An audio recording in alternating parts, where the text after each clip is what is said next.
Amore was born in Virginia on January 1, 2006, to Sherry Wiggins and Lamar Vickerstaff.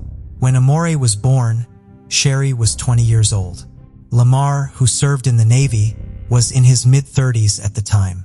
Sherry described Amore as a blessing, smart and special, which inspired her name, meaning love in Spanish. Shortly after Amore's birth, Sherry and Lamar's relationship began to suffer. Adding to their troubles was disapproval from Lamar's relatives about his relationship with Sherry right from the beginning. And when their affair eventually produced a child, they had more cause to be displeased.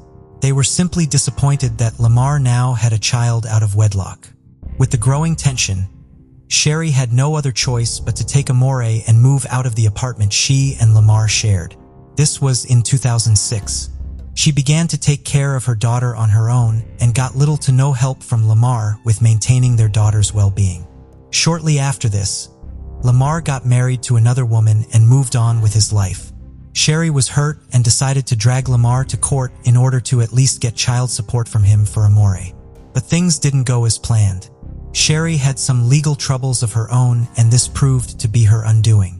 At that time, I was making some bad decisions and some bad choices in my life where I did have some run-ins with the law. Due to this, the court system labeled her as unstable and decided that Amore would be better off in the care of Lamar. In addition to this, the court also directed Sherry to begin paying child support to Lamar since he was to begin caring for Amore. And so in 2009, when Amore was about 3 years old, she permanently went to live with her father and his wife Ruth.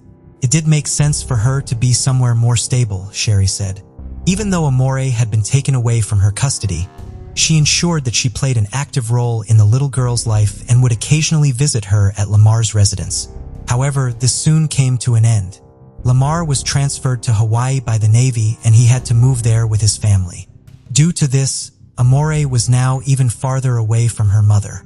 Sherry was saddened by this unexpected occurrence, and over the years, she went to court to try and regain custody of Amore, but it was all to no avail.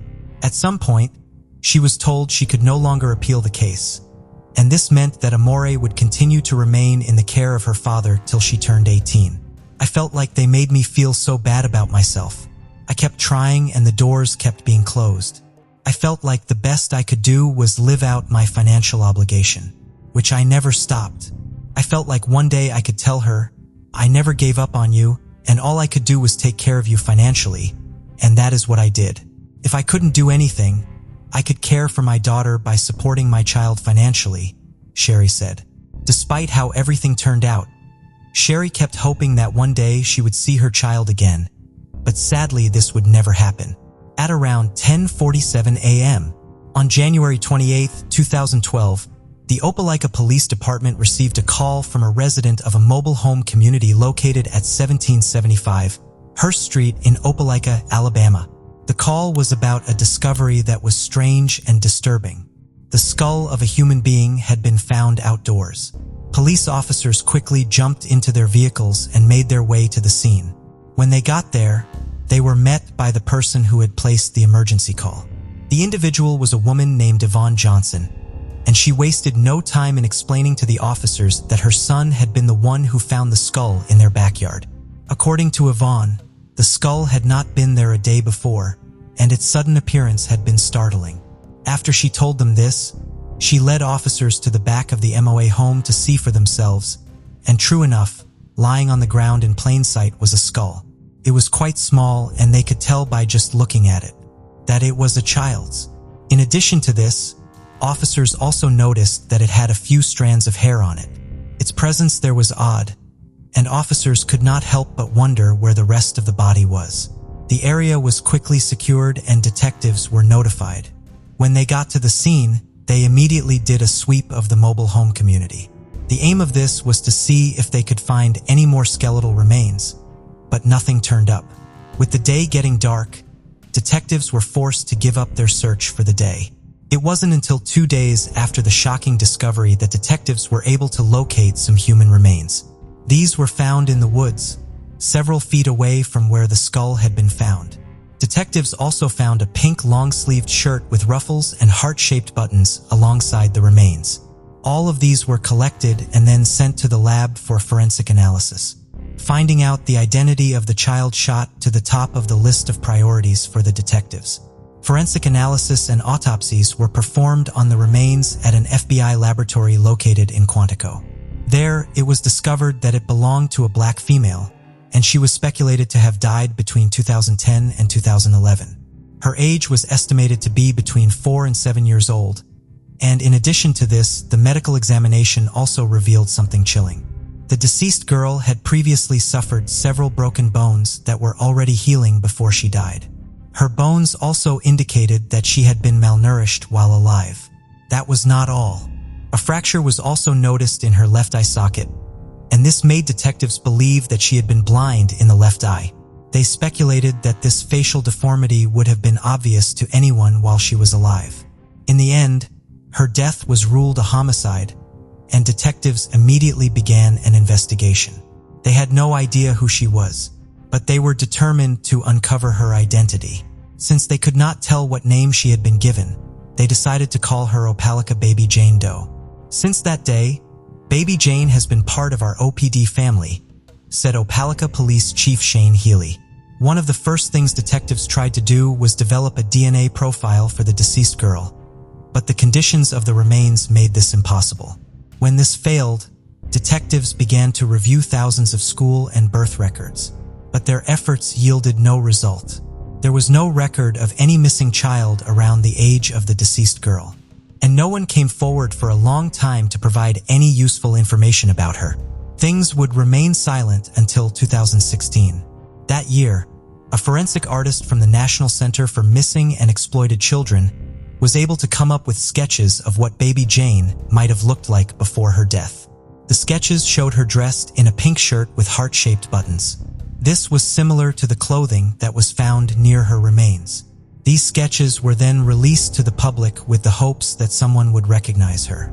Several weeks went by after this and nothing came up. But when they least expected, they got a very crucial piece of information from someone. This was in September 2016. The individual who came forward to provide the information had been a former Bible school teacher at a church known as the Greater Peace Baptist Church. The church was located in Opelika and was less than a 15-minute drive from where the skeletal remains had been found. According to the former Bible school teacher, she had seen a young girl back in 2011 who looked like Baby Jane. The teacher told detectives that the girl had looked slightly unkempt and had been unable to communicate fluently with other children, and because of this, she had mostly kept to herself. When asked if she remembered the girl's name, she told them that she didn't. Detectives went to the church and took a look at the photographs that had been taken back in 2011. After going through several photos, they came upon the picture of the little girl that had been described by the teacher. Detectives could immediately see that her description fitted perfectly with that of Baby Jane. She had an obvious deformity in her left eye, just like they had speculated from examining Baby Jane's remains. The photos that were obtained from the church were a bit blurry, and so they had to use special software to enhance them. These photos were then released to the public. The following year, detectives employed the help of the University of South Florida to perform a procedure known as isotope testing on Baby Jane's remains. This method involves analyzing the number and type of isotopes present in a sample, which can provide information about the age, origin, and composition of materials. After the test was done, it was discovered that the deceased girl had a higher amount of lead in her system, and this indicated that she may have been raised in Alabama or somewhere in the Southeast. Everybody has a certain amount of lead, and it depends on where you are raised, what type of drinking water you've had, said Opelika Police Captain Jonathan Clifton. Several months went by after this and detectives had nothing to go on. However, they never relented and were determined not to leave any stone unturned. To them, the case was like a black cloud that loomed over the community, and solving it was sure to bring a sense of fulfillment. In January 2022, the Opelika Police Department partnered with Othram Laboratories to carry out advanced DNA testing on the remains. They had not been successful in carrying out a DNA test on the bones in the past, but they believed that advances in the world of forensic science would make it possible. They were very difficult skeletal remains to actually create a profile from, especially the kind of profile that you need to do genealogy, said Kristen Middleman, Chief Development Officer at Othram Labs. The lab used a unique technique known as forensic-grade genome sequencing and was able to finally extract DNA from the remains. After doing this, the DNA was then used to build a profile for the girl, and it was then uploaded to the database. With this in place, detectives sought the help of a renowned and experienced genealogist by the name of Dr. Barbara Raventer. Over several weeks, Dr. Barbara and her team, Firebird Forensic Group, worked with the around-the-clock to try and identify close relatives of the deceased girl using the DNA profile that had been created. Their hard work eventually paid off because in October 2022, they were able to determine who the girl's father was. It was a moment of joy for detectives because they had finally made a discovery that had evaded them for more than 10 years. It was a large piece of the puzzle that had finally been resolved. As for the girl's father, he was none other than Lamar, the naval officer who fathered a child with Sherry back in 2006.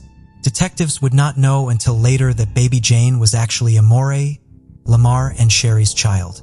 When detectives did a background check on Lamar, they discovered that he was still alive and was in the process of retiring from the Navy. They also found out that he was stationed in Jacksonville, and they decided to visit him there to inform him about the death of his daughter.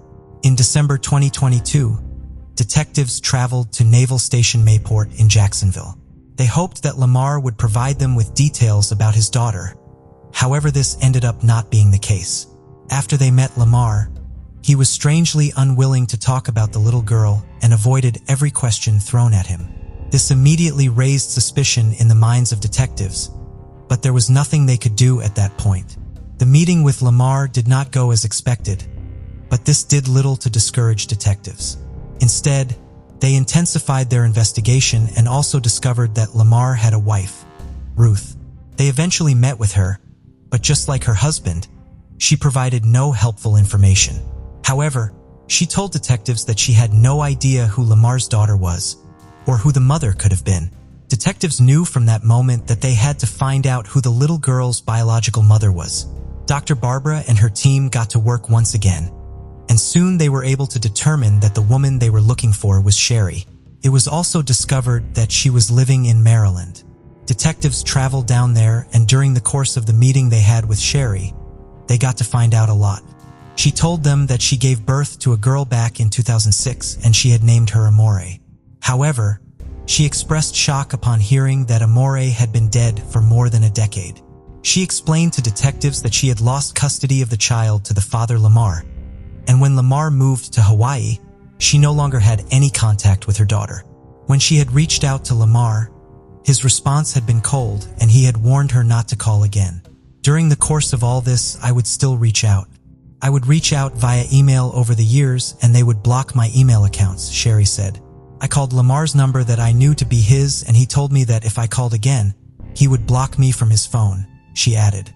She continued to call and Lamar stayed true to his words by blocking her. And at some point he even threatened her with the police. Despite the fact that she had not laid eyes on her daughter for years, she told detectives that she continued to pay child support and had till the end of 2022. To back up her claim, she showed them documents that contained detailed information about the child support. The shock written on the faces of the detectives was quite visible after Sherry finished telling her side of the story. They could hardly believe their ears. After getting back to their base, they began to reach out to the school boards, as well as clinics located in the states Lamar and Ruth had resided in after they gained custody of Amore. By doing this, they were able to discover that Amore was never enrolled in any school. There was also no record to show that the couple reported the little girl missing. This was all the confirmation they needed to know that Lamar and Ruth had something to do with her death. On January 17, 2023, the couple was arrested in Jacksonville and held at the Jacksonville Sheriff's Office. Lamar was charged with felony murder and Ruth with failure to report a missing child. 2 days after this, a press conference was organized and Opelika Police Chief Shane provided in-depth details regarding the case. He also expressed his gratitude to all those who had contributed in one way or the other to ensure that the case got solved. The level of dedication to this case I have never seen in my entire career. To see a group of men and women come together searching for a name, Many of us said that we did not want to leave our time at this police department until we had her name. And now we do. Amore Wiggins, Shane had said. Sherry, on the other hand, remains grateful to the detectives for their dedication to the case, and she wants to see justice served. She was just a baby. They deprived her of everything. She was a child, Sherry said. The case remains open and detectives continue to gather additional information in regards to Amore's relationship with Lamar and Ruth. Lamar's and Ruth's fate also remains to be determined. Amore certainly suffered terrible abuse and neglect before her death, but thankfully the long hand of the law has caught up with those involved in such an evil act. It's still yet unknown how Amore died, but how do you think that happened? Before we proceed, I've got an exciting surprise for you. We've launched a brand new channel dedicated to intriguing content such as old historical mysteries, cold cases, and particularly chilling horror stories perfect for bedtime. Drop a comment letting us know if you're a fan of horror stories or not. You can find the link in the description below. Let's find out who will be the first to explore it. Alright, let's dive back into the video. Richelle Thomas Stubblefield had a passion for running. She attended Portage High School, where she was part of the track and field team. During her senior year, the team reached the state-level competitions, and Richelle was on a relay team that set a new school record. After finishing high school, she received a track and field scholarship to Calumet College of St. Joseph. At college, she pursued studies in criminal justice with the goal of becoming a police officer in the future. She was also a very active member of the school's Black Student Union. Richelle was enthusiastic and quick to volunteer to help others. She made friends very easily, in part due to her ability to make everyone around her laugh, and in part due to the loyalty and support she showed them. Richelle's athletic career was put on hold when she became pregnant. She was due to give birth to her first child, a boy she planned to name Amir, on December 15th, 2015. Her due date was just 10 days before her own 21st birthday, on Christmas Day. On November 10th, 2015, Richelle attended classes during the day as normal. Later that day, she attended a women's basketball game. The game would be the last place she was seen. Unable to get a hold of Richelle, her family reported her missing on November 12th. Police would later learn that Richelle had told some of her friends that she was going to visit the father of her unborn son in Gary, Indiana. It is unknown if she ever actually left town.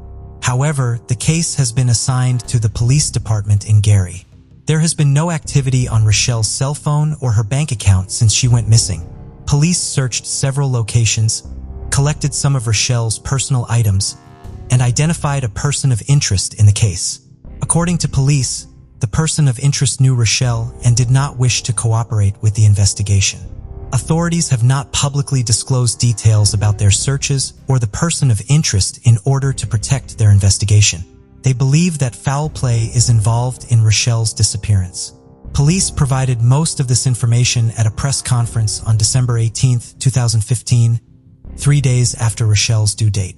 The room it was held in was almost entirely filled with members of Richelle's family, many of them holding up photos and flyers of Richelle for the press to see. Despite the family's best efforts to spread awareness about the case and use the media to ask the public for help, Richelle remains missing. Family was at the center of Amanda K. Jones' life. She was the middle of 3 children and was especially devoted to looking after her younger sister. She was also very close with her parents, Bertha and Hugh Probst. In 1999, she had married Scott Jones and started her own family. She and Scott divorced in 2002, but their marriage produced the light of Amanda's life, her daughter, Hannah. In December of 2004, Amanda attended an office Christmas party held at the Hillsborough Civic Center, a popular events venue and the site of the Jefferson County Fairgrounds. There, she met Brian Westfall, who worked at the Civic Center. Amanda went home with Brian at the end of the night. According to her family, this was out of character for her, but they attributed the decision to the fact that Amanda had recently ended a relationship. In January of 2005, Amanda learned that she was pregnant.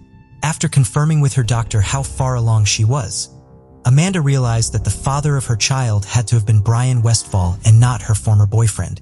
In February, Brian agreed to meet with her back at the Civic Center. Amanda took Hannah with her to meet with him. When she told him that she was pregnant with his child, Brian, who had a long-term girlfriend, denied that the baby was his. He did, however, offer to pay for Amanda to end the pregnancy, which she refused to do. Amanda and Brian had very little contact with each other in the following months. During that time, Amanda learned that she was expecting a little boy and decided to name him Hayden Lucas. She set up his nursery and prepared to raise the little boy on her own. As her due date approached, Amanda decided to reach out to Brian one more time to see if he wanted to be a part of his son's life, and if she should give Hayden Brian's last name when he was born. On Sunday, August 14th, 2005, Brian called Amanda as she was about to leave for church. They arranged to meet at the Civic Center at 1 o'clock that afternoon, with plans to go to lunch together at a seafood restaurant called Off the Hook. Amanda dressed in an all-pink outfit, then attended church services at Calvary Assembly of God in the nearby town of Festus with her parents and sister. She was very happy that morning, and the pastor even commented on the glow she had about she seemed to be optimistic that Brian wanting to meet with her meant that he wanted to be a part of Hayden's life. Amanda's parents agreed to watch Hannah while Amanda went to meet with Brian. Amanda gave her daughter a hug and told her she would pick her up in a few hours. Amanda's younger sister Carrie felt uneasy about the planned meeting and wanted to drive over to the Civic Center with Amanda. Amanda told her that everything would be fine and went to meet Brian alone. Surveillance footage from a local drugstore on the way to the Civic Center shows Amanda purchasing a drink, a can of hairspray, and a keychain. These would be the last known images taken of Amanda. At 3 p.m., Amanda's father Hugh was surprised that Amanda had not yet returned to pick up Hannah. He told himself that this was a good sign, and that Amanda and Brian were working out the details of the role Brian would play in Hayden's life. By 4 o'clock, however, he and Bertha began to worry that something had happened to their daughter. Specifically, they were concerned that she had gone into labor or experienced some other medical emergency related to her pregnancy. They called Amanda on both her cell phone and the landline at her house, but got no response. They also called several of Amanda's friends to see if she had reached out to any of them, but none of them had heard from her. They drove over to Amanda's house to see if she had gone home, but she was not there. Hugh and Bertha did not know how to get in contact with Brian Westfall, and his name was not in the phone book. Bertha therefore began calling every Westfall listed in the phone book, trying to reach him. No one could put her in contact with Brian until she called the last number on the list, and the woman who answered the phone, Brian's mother, handed the phone off to him. Brian told Bertha that he and Amanda had gone to Off the Hook for lunch and parted ways around 2 o'clock. Several hours later, however, he called back to tell Bertha a slightly different story. Amanda had gotten upset while they were eating, and he had left the restaurant while she was in the restroom. Amanda's family then went to the Civic Center to look for her. There, they found her blue 1997 Pontiacs on fire, left unlocked in the parking lot. They did not find Amanda. Amanda's family then called authorities to report her missing. The physical search for Amanda at the fairgrounds began that night. Eventually, volunteers and search and rescue groups from several states would become involved in the effort. The FBI performed aerial searches, and several dog teams came in to try to trace Amanda's scent. Amanda's cell phone records showed that the last activity on her account was an incoming call at 1:15. The call was from her former sister-in-law, Rhonda. According to Rhonda, she could tell that there was something wrong with Amanda as soon as she answered the phone. The usually pleasant Amanda answered the phone call abruptly and then told Rhonda that she couldn't talk. Rhonda was so taken aback by how upset and intense Amanda sounded that she asked her if she had gone into labor. Amanda said no. Rhonda had been calling to ask Amanda a question about makeup she was picking up for her. Amanda was unsure of the answer and told Rhonda she couldn't talk right then and would have to call her back. Police contacted Brian Westfall that night, and he provided them with a statement. He told them that he and Amanda had never gone to the restaurant. Instead, they had argued outside the Civic Center. He told her that he was not the father of her child, and that she should not give her son his last name. Amanda was upset. She eventually asked if she could use the restroom inside of the center. He used his keys to let her into the building, and locked the door after she came back outside. He then went back to work in the center's horse barn. Brian said that he left the Civic Center around 5:30 that evening. He claimed that as he was leaving, he saw Amanda sitting in her car, talking on her cell phone. There are a few problems with this version of events. First of all, this account varies greatly from both of the accounts Brian had previously given Amanda's mother. Furthermore, cell phone records show that Amanda had neither made nor received any phone calls after the 1 to 15 call from her former sister-in-law. The air conditioning in Amanda's car was also broken, and her family did not believe she would have stayed out in the car in the summer heat. Brian appears to have been honest about whether or not he and Amanda had gone to lunch that day in his account though, as surveillance footage from Off the Hook does not show either of them at the restaurant that day. The Westfall family owned several hundred acres of land in the area. Brian Westfall allowed police to search some areas of his property. However, since authorities did not have a search warrant, and Brian was consenting to the search, they were only allowed to look in areas he allowed them to, and they could not do as thorough of a search as they were conducting at the fairgrounds. Following this original cooperation, Brian and his girlfriend retained an attorney and have not spoken directly to authorities since. When asked for comment on the case, their lawyer has responded by saying that Brian was not the father of Amanda's unborn son and that he had nothing to do with her disappearance. Amanda's ex-husband was also interviewed by police shortly after she went missing and was cleared as a suspect. Amanda's family has spent the years since her disappearance fighting to find her. They have given countless media interviews and have kept pressure on the authorities to keep working on the investigation. They maintain a Facebook group to share information about the case and continue to organize volunteer searches. During one of these searches in May of 2019, cadaver dogs alerted on several locations around the grounds of the Civic Center. In June, the Jefferson County Sheriff's Office excavated several of these locations and cadaver dogs alerted on the newly exposed ground. However, nothing was found at any of these locations. Amanda's daughter, Hannah, went to live with her father until his death in November 2007. She then went to live with her maternal grandparents. In 2018, she was a college senior who planned to go to college to study nursing. Amanda Jones and her son remain missing despite her family's best efforts to locate her. They continue to hope that one day they will be able to lay them to rest. The FBI is offering a $20,000 reward in the case. Before we continue, 90% of you haven't subscribed to our channel, so if you like this video, please subscribe. It motivates us to make more content for you. Okay, let's continue. 24-year-old Bianca Green of Romulus, Michigan, had a lot on her plate in 2011. She was working 2 jobs, one of which entailed working very early mornings as a supervisor at a restaurant at Detroit Metro Airport. She was also going to school at Wayne County Community College to become a nurse. Bianca was also the loving mother to a 4-year-old son, Jameer, who was often called Little J, to distinguish him from his father, who shared his name. Jameer Sr. and Bianca had an on-again, off-again relationship. Bianca was not very outgoing and mainly socialized with her 3 younger sisters and 2 of her cousins.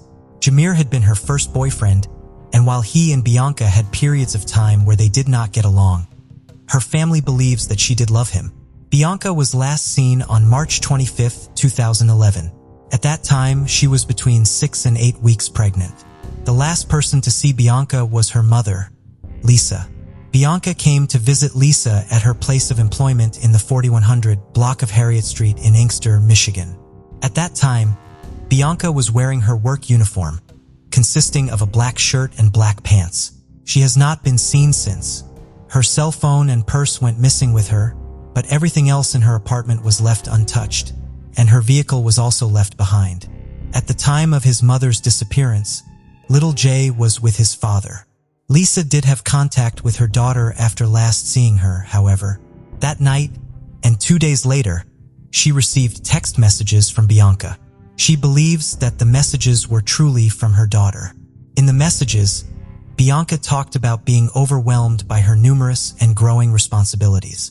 Lisa took over the payments on Bianca's cell phone bill so that the account would, but there was no activity on it after those final text messages on March 27th, and calls to the number always went straight to voicemail. The Green family does believe it is possible that Bianca may have initially left her apartment on her own accord. Since Bianca never returned, however, they fear that she met with foul play after walking out of her home. While Bianca may have briefly cracked under the pressure of the stressors she was facing, her family does not believe that she would have abandoned her young son. Crime Stoppers of Michigan is offering a reward in the case.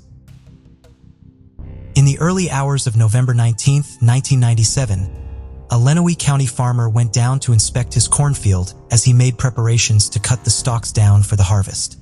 There had been some light snow the previous evening, but not enough to damage any crops. As he made his way closer to the edge of the field, he noticed a bulge on the ground that was covered by a light dusting of snow. As he drew closer, he realized he was staring down at a dead body. However, the body was missing its head and both hands. Extremely shaken by what he had seen, he contacted the police, who arrived at the farm with haste. When forensic teams arrived, they quickly determined the body had been dumped here a while ago and that it was male. It had already begun decomposing with insect and animal activity, contributing to the further degradation of the body. The area was searched for evidence, but nothing was found. It was becoming clear to investigators that it was a homicide, and a violent one too. It was also clear the crime had occurred in a different place and the remains were dumped in the cornfield, as there were no traces of blood surrounding the body like there would have been if its limbs had been removed in the field. The Section 22 roadway of Blissfield Township was just 50 yards away from the crime scene, giving people easy access to the space. The body was taken to the coroner's office for further examination. There were no distinguishing marks, such as scars, tattoos, or birthmarks anywhere on the body. The medical examiner estimated that the murder occurred within the last 3 months due to the state of decomposition. Looking closely at the wounds made from the dismemberment, the examiner noted that the victim's body parts had been sawed off. There were saw striations around the neck bones and wrist bones. The examiner believed that it was clearly an attempt to hinder investigators in identifying the victim. The coroner was able to gather some basic information based on tissue samples and estimations. He determines the victim to be light-skinned, of Hispanic descent, between the ages of 20 to 40. The estimated height of the victim was between 5 feet 8 inches and 5 feet 10 inches with a weight of around 150 pounds. Investigators set out to find answers. Without a head or hands, there was no way to ascertain the identity of the victim. They searched missing persons databases and questioned people from the area. A theory that did take hold was that the victim was a part of a drug deal gone wrong.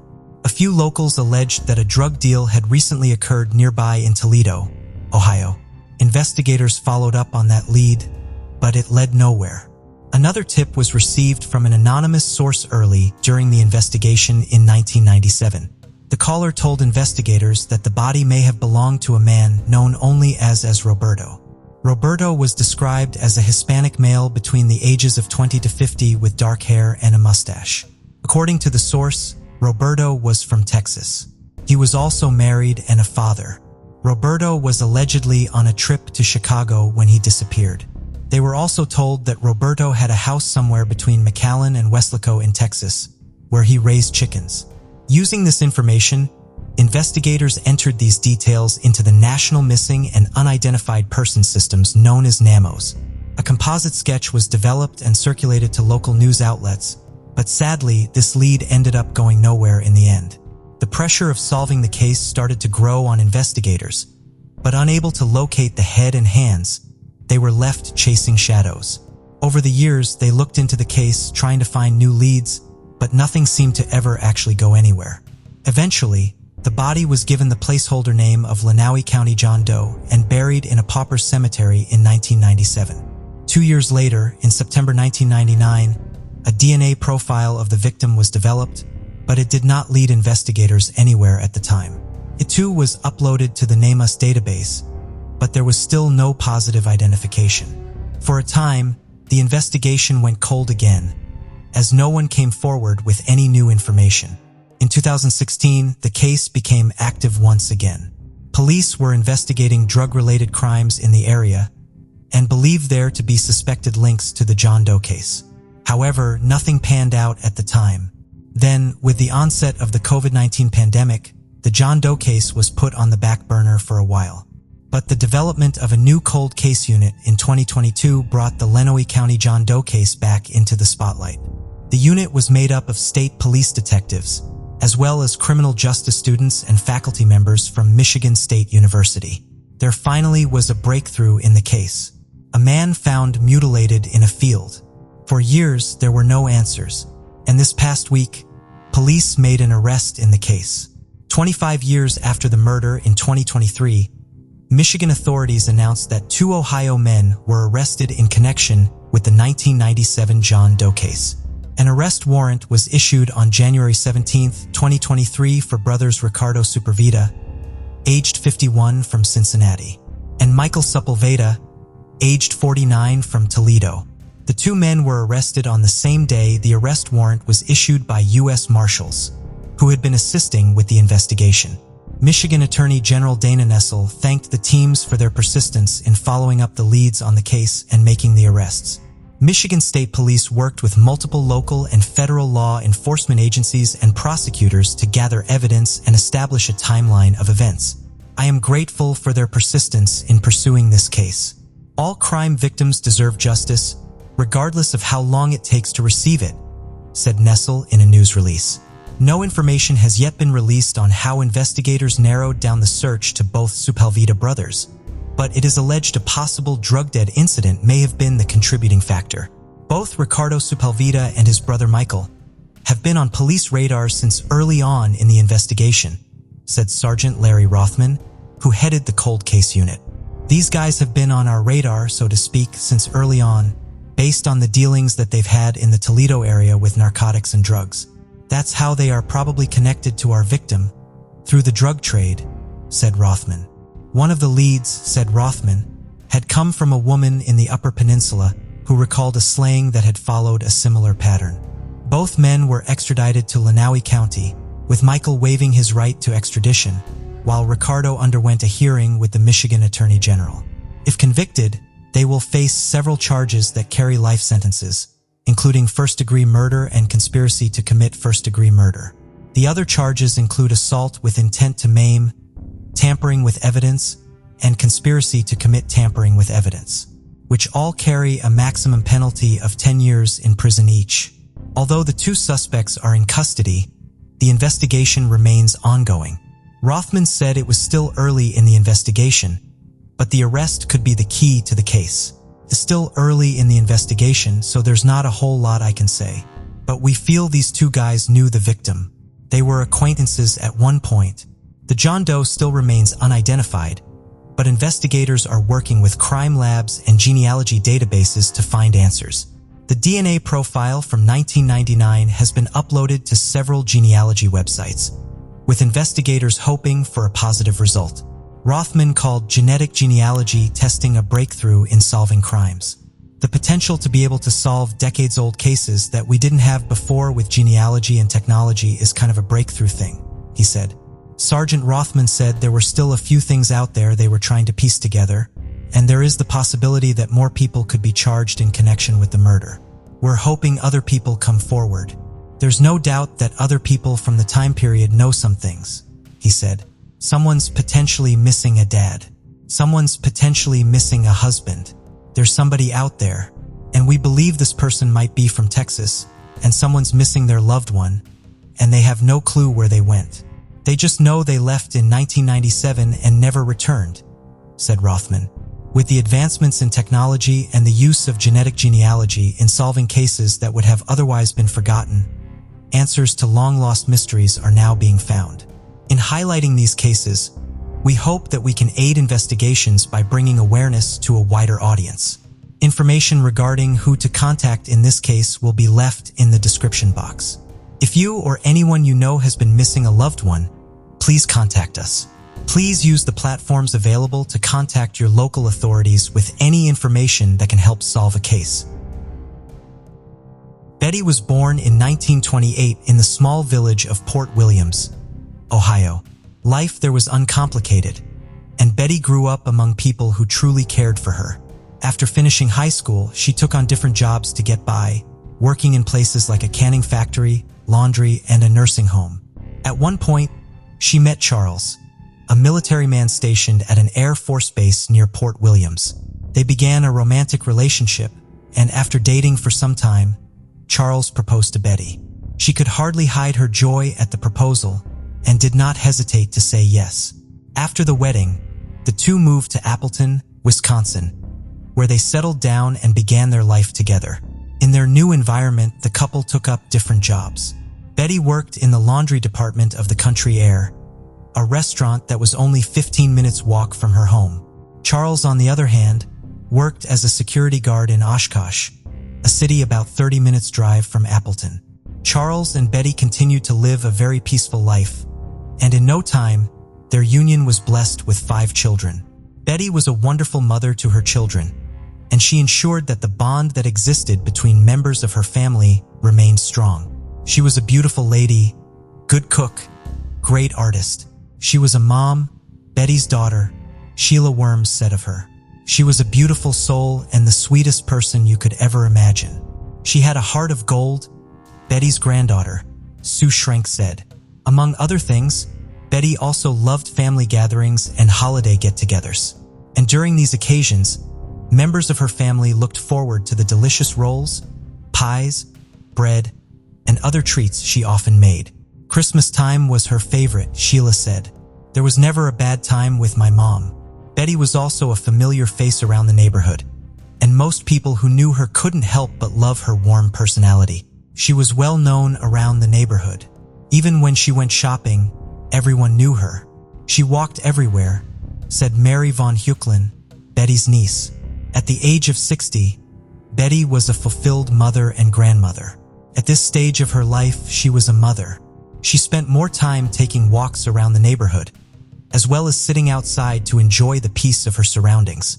For Betty, life was getting better with each passing day, and it seemed as if it would remain that way for a long time. But things took an ugly turn when she least expected it.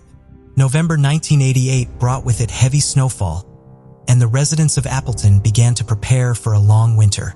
It was the coldest time of the year, and most people preferred to remain indoors with their families. But since Betty still had to work at the Country Air restaurant, she had no choice but to venture out into the cold to get to her workplace. She could drive, but she had a fear of driving in the snow, perhaps due to how slippery the roads could get. Due to this, Charlie would often drive her to work, and when he was not around to do that, she would walk. November 6, 1988 fell on a Sunday, and it was a day Betty decided to work.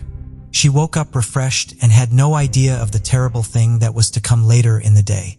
It was snowing heavily that morning, but this did not discourage her.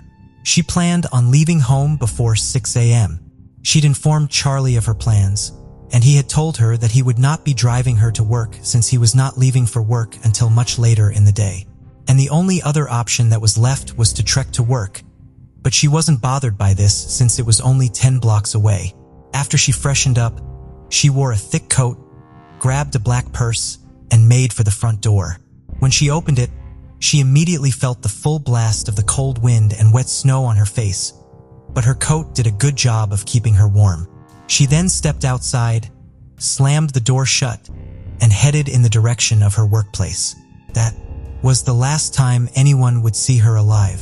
Betty did not show up at work, nor did she return home. The day quickly went by, and at around 2 p.m., when Betty usually returned from work, Charles, her husband, began to get slightly worried. He knew she should have been back and wondered what was delaying her. After a while, he assumed that she was probably running errands. In the evening, when she had not returned, he speculated that she was at their son's place, babysitting their grandchild, but there was no way to know this for sure, since their son did not have a home phone that he could call. He did, however, reach out to other family members over the phone to ask if Betty had stopped over at their places, but much to his disappointment, he was told that she had not been seen. Charles could hardly sleep all through the night, and he kept listening for the familiar sound of his wife's footsteps, approaching the house, but it never came. The next morning, he knew deep down that something terrible had happened to Betty, but he wasn't certain what it was. He knew he had to inform the police about the situation, and that was what he did. He made his way to the police station and reported that his wife was missing. This was around 10:40 a.m. At around 11 a.m., Appleton police officers entered Betty's neighborhood to search for her, was to retrace her footsteps and check the path she usually walks to her workplace. An officer started from her home and began to walk along the path she normally took. It was a cold and rather dull morning, and the ground was slippery in some parts, but the officer knew he had a duty to perform. After walking for a few minutes, he came to a railroad overpass, which was just outside the city limits on West Spencer Street. Just under the overpass was an 8-foot-tall wall, and something told the officer to look there. He went down under the overpass, and much to his surprise, he found a woman lying there. She was wearing only a coat from the waist downward. She was naked. A purse strap was also wrapped around her neck. With a single look, the officer knew that she was the woman he had set out to find. She was not breathing, and he could tell that she was dead. It was obvious she had been that way for quite some time. One thing the officer noticed was that the body was well hidden, and passengers in passing trains would not have easily spotted it. He immediately radioed the station about the discovery, and in a matter of minutes, police vehicles and an ambulance arrived on the scene. Betty's body was placed in a body bag and taken to the Wisconsin Crime Lab for autopsy. When Betty's family were informed that she was dead, they were beyond devastated. It was a horrible and unexpected blow. I was in shock. Sue recalls of the day she got to know about her grandmother's death. Many friends and well-wishers went to offer their condolences to Betty's family after hearing of her death. She never hurt anyone. She minded her business, Carol Bailey, Betty's sister said. The autopsy that was carried out on Betty's body revealed that in addition to being sexually assaulted, she had been forcefully hit on the head and face with an object. And that was not all, as whoever the assaulter was had also strangled her. The forensic pathologist who performs the autopsy was able to take swabs from Betty's body. These swabs contained DNA that was left behind by her killer. However, there was a problem. It was a period where the technology to carry out DNA testing was not yet available. As a result of this, the swabs had to be safely stored away, with the hopes that the future would hold better possibilities regarding DNA testing. Betty's death was ruled a homicide, and detectives immediately began their investigation to find out who had killed her. Many members of her family were interviewed over the space of several weeks, but none of these interviews helped detectives get closer to solving the case. They kept going in circles, and soon the case went cold. Meanwhile, Betty's death caused fear within her family. They had no idea who Betty's killer was. However, they suspected that it was probably a family member or someone they knew. This uncertainty did nothing but give way to distrust. It was not until September 2001, almost 13 years after Betty's murder, that DNA analysis would be performed on the swabs that were taken from her body. Detectives were able to create a DNA profile of the killer from the obtained DNA, and the profile was entered into the nationwide CODIS database. With this major milestone that was achieved, detectives knew that they were closer than ever to solving the case. The next thing they did was to begin obtaining the DNA of those connected to Betty and compare them to the DNA profile of the subject. No match was made by doing this, and this allowed members of her family to be ruled out as the killer. After this, the profile was also compared to the DNA of known offenders that were available in the database, but still no match was found. It was a frustrating period for detectives, and the glimmer of hope that they first had when the DNA profile of the suspect was developed gradually faded. Years went by after this, and the identity of Betty's killer remained a mystery. We didn't know if this person was deceased or this person had other crimes, Sue said. By 2015, when the police was interviewed by the media, they had given up hope that Betty's killer would ever be found. "I don't think it will ever be solved, Charlie," Betty's son had said at the time.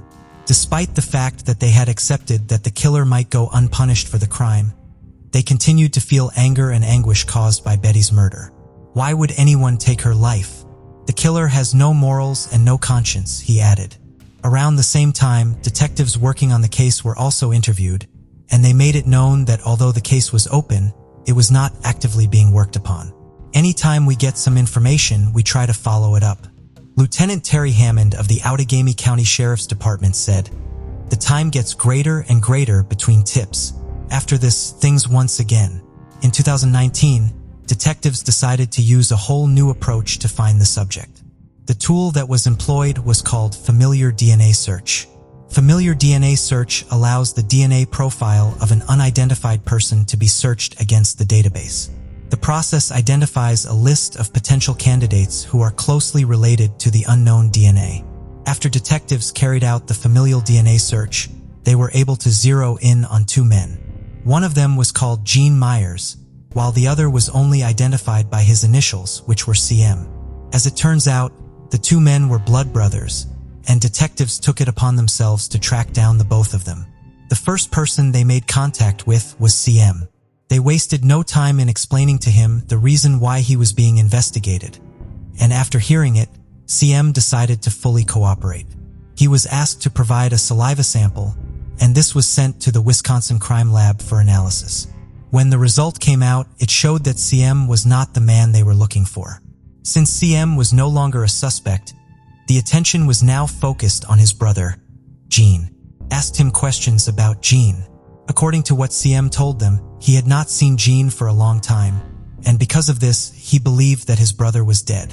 However, detectives discovered something important while questioning CM, and it was that, back in the 1980s, Gene had been living about a mile from where Betty's body was found. With this information, detectives knew they were onto something. Detectives also tracked down a niece of Gene, and when they spoke to her, they were able to make a key finding.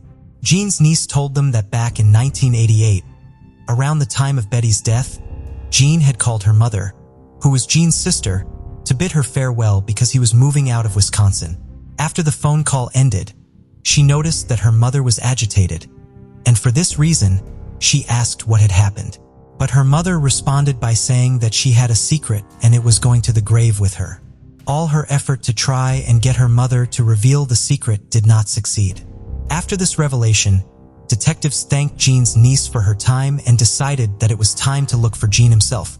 Since there was no record to show that he was dead, they strongly believed that he was alive and they were determined to find him.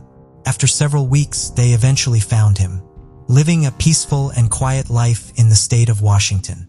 He owned a pickup truck, and his residence was about an hour south of Tacoma. Everything about him seemed pretty normal.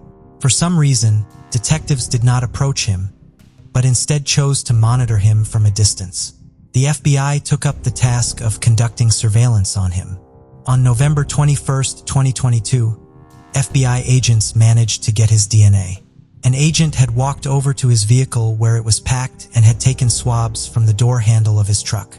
These swabs were then sent to the Wisconsin Crime Lab for testing. All that was left was to wait for the result. After a few weeks, the results came out and it was what the detectives had expected. The DNA profile that was developed perfectly matched that of the swab that was taken from Betty's body. Back in November 1988. With this, detectives knew that the case was finally solved. On December 7th, Gene was arrested by the Outagamie County Sheriff's Office, FBI, and Pierce County Sheriff's Office in Washington. At the time of his arrest, he was 66 years of age. He was charged with first-degree intentional homicide and first-degree sexual assault with a weapon. Betty's family were contacted and given the news. They could hardly believe their ears. "We've had to sit and wonder about this every day of our life for 34 years, Betty's daughter Sheila said. "We thought the killer was going to be somebody we knew." They were also relieved that the case had been finally brought to a close and appreciated the detectives for their efforts. "Thank God for DNA testing," Sue said. "Otherwise, we would have never got him and he would have gotten away with it. Everyone's just happy he's been caught," she added. At the moment, Gene is locked up at the Pierce County Jail in Washington and will be transferred at a later date to Wisconsin, where the crime occurred. Sheila hopes that justice takes its course and that Gene gets a punishment that befits the crime he committed. "He took everything from us," she said. "My mom did not deserve this, and this never should have happened, especially not in such a cruel way like that. She was an innocent person. I want to be at the court every time Myers is there. Now they can put him where he belongs. If Gene is found guilty of the charges against him, he could face life imprisonment. There is nothing that can be done to bring back Betty. However, there is assurance that her killer will not go unpunished for what he did." Leon Francis, a 62-year-old Marine veteran, is cherished as both a husband and a father. Known for his friendly demeanor, he easily connects with people wherever he goes. On January 14, 2020, at 6:10 a.m., Leon was last seen by his wife, Daphne, at their home on Wind Drive in Newport News, Virginia. He left carrying only an umbrella, which his family says is very unusual behavior for him. After searching her home, garage, and backyard, Daphne called the police. Leon's disappearance is made even more serious by the fact that he suffers from Parkinson's disease. His condition requires him to take medications every few hours. His physical state most likely has begun to deteriorate after going so many days without taking any medication. His family says that he may appear disoriented, or as though he is having trouble walking. In addition to his cell phone and wallet, Leon also left behind other important items, like his cane and his glasses, that would have helped with his mobility when he left his house. There was initially some confusion over what Leon was wearing when he left his home. Originally, there were reports that he was wearing a New York Knicks starter jacket. Police later stated that he was wearing just a t-shirt, boxers, and one shoe, which is what he was wearing when Daphne last saw him. After reviewing footage from doorbell cameras in their neighborhood, Leon's family says that he was fully clothed when he left home. He was not dressed adequately for the cold weather, however, and footage taken at 6:49 a.m. appears to show him wearing basketball shorts, a t-shirt, crew socks, and sneakers, which may not match. They know he was not wearing his starter jacket, as it was found at the home. Leon may also still be wearing a patient identification band from a recent appointment at the VA. Leon's umbrella was located behind a Wendy's, approximately half a mile from his home.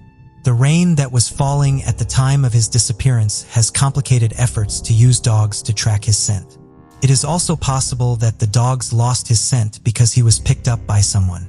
Multiple law enforcement agencies, including the Newport News Police and the Virginia State Police, have been involved with the search for Leon, which has included ground searches and utilized drones to look for him from the air. In addition to all of the efforts Leon's family and law enforcement have made to find him, there has also been a massive outpouring of support from his community. Volunteers have covered the area with flyers, leaving them on cars, handing them out in public areas, and posting them around the area. They have also conducted their own searches, including ones in wooded areas near where Leon was last seen. Unfortunately, these extensive efforts so far have not located Leon. 81-year-old Margaret Becker, who goes by the name Helen, has been married to her husband Fred for 42 years. According to Fred, his wife is very friendly and can strike up a conversation with anyone she meets. On January 17th, Helen left the home she shares with Fred to run some errands at stores in the Southgate Plaza on US 27 South in Sebring, Florida, which was less than a 15-minute drive away. She did not come home. Surveillance footage shows that Helen arrived at the CVS at the shopping center at 4:19 p.m. She filled some prescriptions and left the store at 4:48. According to someone else in the store at that time, she appeared confused. Helen has not been diagnosed with any form of dementia or cognitive impairment.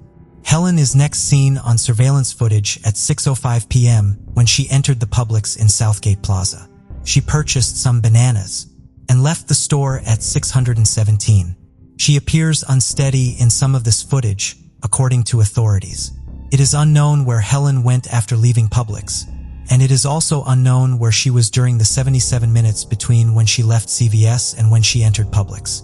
There are several other stores within the shopping center, but so far, there is no evidence that Helen went into any of them that day, and an active OnStar account in her vehicle. Neither of these has provided any clues as to where she or the vehicle traveled to. Authorities believe that activity at the nearby Avon Park Air Force bombing range may have interfered with Helen's GPS signals. Helicopters and small aircraft were used to search the area for Helen and her vehicle. A blue 2018 Chevrolet while Helen lived in Florida. Her truck had an Ohio license plate with tag number HOB 8214. The vehicle has not yet been located. Helen's husband and stepdaughter are doing everything they can to find her, but their efforts are hampered by the fact that they do not know where to search. Volunteers are organizing physical searches, but their search area could be more focused if witnesses who saw Helen after 6:17 p.m. on January 17th came forward, or if Helen's vehicle is found. Authorities do not believe that foul play is involved in the case, but it is an open and ongoing investigation. Porter Albert of Fort Myers, Florida is lucky enough to have made it to the age of 78 without having any major medical problems or requiring any medication. Rather than requiring medical care, he instead was helping care for one of his neighbors, Chris Smith, who suffers from muscular dystrophy. For several days in the middle of January, none of his friends knew where he was. According to Chris Smith, Porter would not have abruptly left town without telling him, because he knew how much Chris depended on him. Several of Porter's other friends, as well as his ex-wife, were also concerned that they had not heard from him in a few days, which was unusual. One of Porter's friends entered his home in the tropical trailer park and found Porter's cell phone and keys, but not Porter. He used the phone to call Porter's ex-wife, Diane, who lives in Las Vegas, and the two of them decided to report Porter missing. The last place Porter is known to have been is a Big Lots in North Fort Myers. The last activity on his credit card was at this store on January 15th. Surveillance footage from the store provides the last known images of him and proves that he was there and the person who was using his card. In the early morning hours of January 21st, a police officer in Cape Coral, Florida saw Porter's car, a silver Lexus sedan, driving east on Cape Coral Parkway. The driver made a U-turn, pulled into a parking lot, and turned off their headlights. 18-year-old Tiffany Contestable was driving the car. She told the police officer that she had pulled into the parking lot because she was running low on gas. The parking lot was across the street from a gas station. She claimed to be a friend of Porter's and that she was using the car to search for him. She told the officer that she could not give him her driver's license because she had left it at home. In reality, she did not have a valid driver's license. She was arrested for driving without a license and was released from custody later that same day. She is due in court on the charge on February 10th. Police in Fort Myers interviewed Tiffany, but have neither named her as a suspect nor cleared her of involvement in the case. She would not speak on camera with local media about Porter's disappearance, but told them that she and Porter were friends. She had gone to his home, discovered that he was not there, and took the car keys from the house which he left unlocked so that she could use his car to go look for him. Tiffany's bicycle was found inside of Porter's car. It is now back outside her home in North Fort Myers and Porter's car remains in police custody. The stress caused by his disappearance has exacerbated their son's seizure disorder. Authorities say that they have so far found no evidence suggesting that Porter is no longer alive, but Porter's friends and family fear that the chances of a positive outcome in the case dwindle as the case drags on. 70-year-old Janet Walsh lives on Dolores Drive in Shaler Township, Pennsylvania. Her daughter and son-in-law had plans to have dinner with her there on Monday, January 20th. When they arrived, however, neither Janet nor her vehicle were at the house. They spent a few hours trying to contact her, but when they could not reach her, they called the police at 8:30 p.m. Janet had lunch with her daughter and son-in-law just the day before. She seemed to be in a good mood and gave no indication that she was in distress. The last sighting of Janet was apparently at her church that same day, although the exact time of this final sighting has not been released. Janet's husband passed away just a few months ago, but her family says that she has been coping with the loss well. She had plans to begin volunteering soon. They also say that it would be completely out of character for her to just leave without letting anyone know. Also missing is Janet's vehicle, a silver 2018 Chevrolet Trax. It has a Pennsylvania license plate, number KTW 6007. In addition to the Shaler Township Police, the Allegheny County Police is also investigating Janet's disappearance, which her family hopes will be solved quickly. Michelle Ray Cheney was born in Lakewood, Colorado, in February 1970. After graduating from Lakewood High School in 1988, she initially planned to pursue a bachelor's degree. However, at the age of 18, Michelle decided to take a 6-month break from her studies to prepare for the birth of her first child, a son named Michael, whom she cared for as a newborn. Despite this pause, Michelle was resolute about not delaying her graduation and was determined to catch up on the missed time from school. Through her hard work, she was still able to graduate with a degree in accounting from Regis University on schedule in 1992. 1992 was also marked by other major life events for Michelle. After graduation, she began her career at KPMG Accounting. That fall, she married Brian Vanek, taking his surname after their wedding. The family lived in Littleton, Colorado, and Brian and Michelle had 2 more children, Grant and Alexis, in the following few years. Eventually, the family moved back to Lakewood, and Michelle decided to leave her job with KPMG. She wanted to focus on raising her children and on a new venture helping establish a support group for teen mothers. In 2003, Michelle gave birth to her 4th child, a daughter named Haley. Michelle was also very physically active, training for and competing in marathons and triathlons. However, she also had goals of mastering another physically taxing activity, high-altitude hiking. The state of Colorado is home to 53 mountains with peaks that are at an elevation of at least 14,000 feet, which are colloquially known as 14 airs. Michelle hoped to one day reach the summit of at least one of them. One of Michelle's friends, Eric Sawyer, had climbed 38 out of those 53 mountains. He and Michelle talked extensively about hiking one together. Michelle knew that she could not hike a 14er as a complete novice, so she spent over a year preparing for the endeavor and continuing to speak to Eric about the hike they hoped to one day take together. By September of 2005, Michelle felt prepared and made plans with Eric Sawyer to finally go on their long-discussed hike up a 14er. On September 23, 2005, 35-year-old Michelle and her husband Ben went to a sporting goods store and to a Costco to buy her new equipment for her much-anticipated hike. The following morning, September 24th, Michelle and Eric arrived. Another major mistake. The pair had planned to hike up to the mountain summit via the more popular Half Moon Trail on the North Ridge. This route is the more direct and relatively easy way to reach the summit of the Mount of the Holy Cross, making it the obvious choice for Michelle's first attempt at hiking up a 14er. However, Michelle and Eric inadvertently diverted onto the Fall Creek Trail, which meant that they would be traveling to the summit along the Halo Ridge. This route is much more difficult, and the trip to the summit using it takes much longer. It was not an ideal route for a novice hiker like Michelle. Eric eventually realized their mistake but did not turn around, because he and Michelle would not have had enough daylight left to reach the summit if they walked back to get on the correct trail. He knew that they could get on their intended trail at the summit for their descent, and believed that this would still get them off the mountain in time, although it would be at a later time than planned. While Michelle was in good physical condition, her inexperience quickly began to show on the more difficult trail. She lagged behind Eric most of the way up the mountain, at times falling more than 50 feet behind him.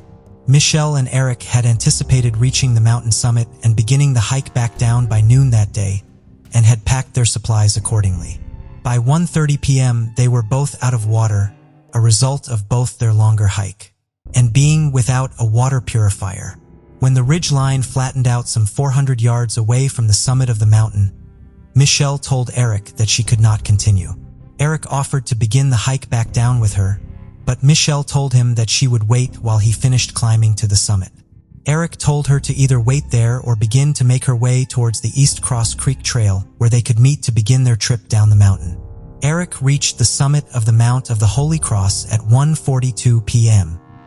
He then called his wife to let her know that he would be home later than he had previously told her, due to how far behind schedule he and Michelle were. A couple, Bill and Julia Taylor, was also at the summit at that time. They spoke to Eric briefly, but would later report that he had been in a hurry to get back to his hiking companion. Eric took a photo of the Taylors and they took one of him. After only 5 minutes at the summit, Eric left to meet Michelle and begin their descent. Shortly after Eric left the summit, the Taylors heard him yelling. They initially believed that he was calling for help. When they got closer to him, they realized that he was instead calling Michelle's name. During the brief time Eric had been away from her, Michelle Vanek had vanished. The subsequent search for Michelle would become the largest search of its kind in the history of the state of Colorado. More than 700 people, a mix of search and rescue professionals and amateur volunteers, would eventually be a part of the effort. Michelle's friends and family volunteered both to search for her and to organize the support efforts needed to feed and supply such a large number of searchers. They were also able to collect enough money to pay for extra resources to look for Michelle. A total of 4 dog teams and 5 helicopters were used in the search for Michelle. Eric had taken a photograph of Michelle during their hike, and when investigators saw it, they were relieved to see that she had been better equipped than they had originally believed. She had been wearing 3 to 4 layers of clothing at the time she went missing. They also knew, however, that Michelle had no water and no water purifier with her, with several nutrition bars and some energy gel.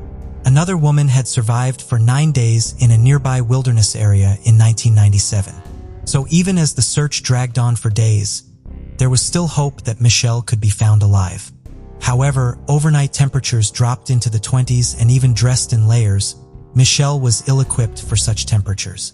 4 to 6 inches of snow fell across the area 4 days after Michelle's disappearance. This would have posed an extra challenge for Michelle, but also provided the search teams with the possibility of new clues. They hoped that if they could find fresh tracks on the mountain, they would lead them to Michelle. Unfortunately, no such tracks were found. No trace of Michelle was found by any of the hundreds of people looking for her. 3 days after her disappearance, a group of searchers found a wristwatch hung up on the branch of a tree. They hoped that Michelle had left the watch there to indicate the direction she was traveling in, and that it would be the first clue in the search. However, Michelle's friends and family were able to confirm that the watch was not hers. The lack of physical clues was both perplexing and frustrating. Typically by now, we have some sort of clue or evidence indicating some direction of travel, or where she may have sheltered. Tom Cochran, the search commander from Vail Mountain Rescue, told the press. In these cases, you find a candy wrapper, a dropped glove. This girl had ski poles. Where is that stuff? On October 1st, a full week after Michelle went missing, hundreds of individuals spent the day searching for her.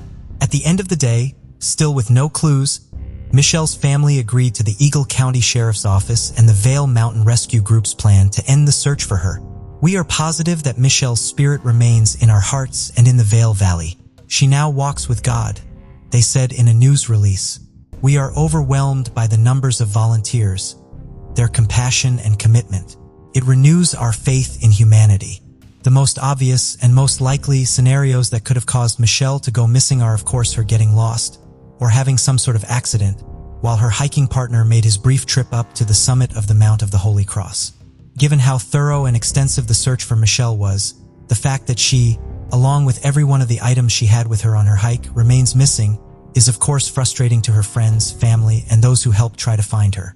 Given the fact that Michelle was only alone for such a brief period of time and could not have gotten very far in that amount of time in the condition she was in, the experienced members of the search team were able to start their search in the most likely areas where Michelle could have run into trouble.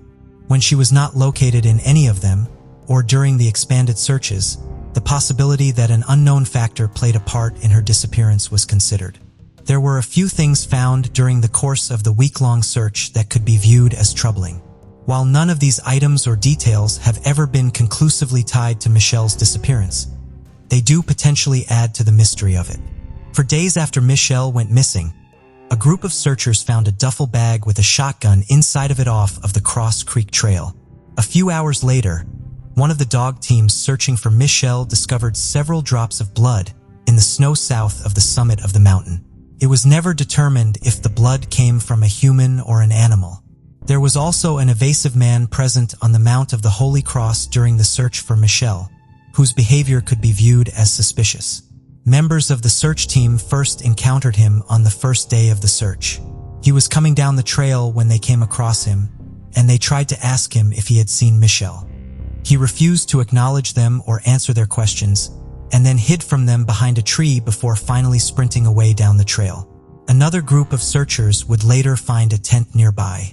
It was zipped up with a light on and a person inside. That person would not respond as the searchers tried to ask questions about Michelle from outside.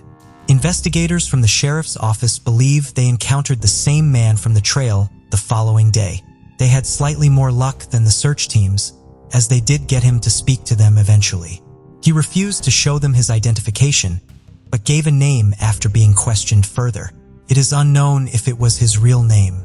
While this behavior seems odd, given the fact that everyone he interacted with was just looking for information about a missing hiker, authorities say they have no reason to suspect he had any involvement in Michelle's disappearance.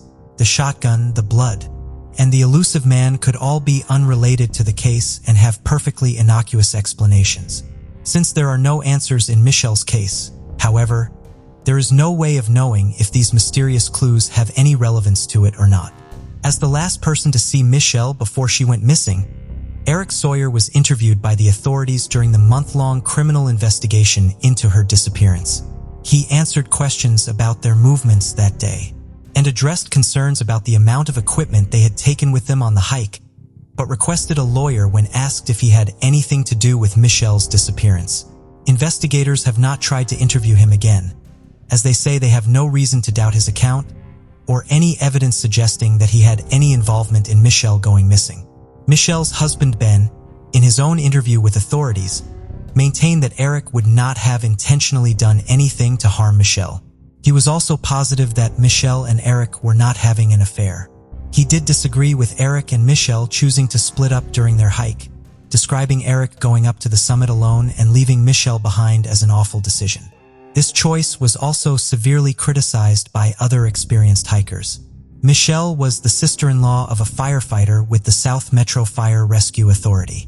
After her disappearance, the South Metro Professional Firefighters Foundation, also known as the 2164 Foundation, began fundraising efforts that resulted in the establishment of the Michelle Vanek Scholarship.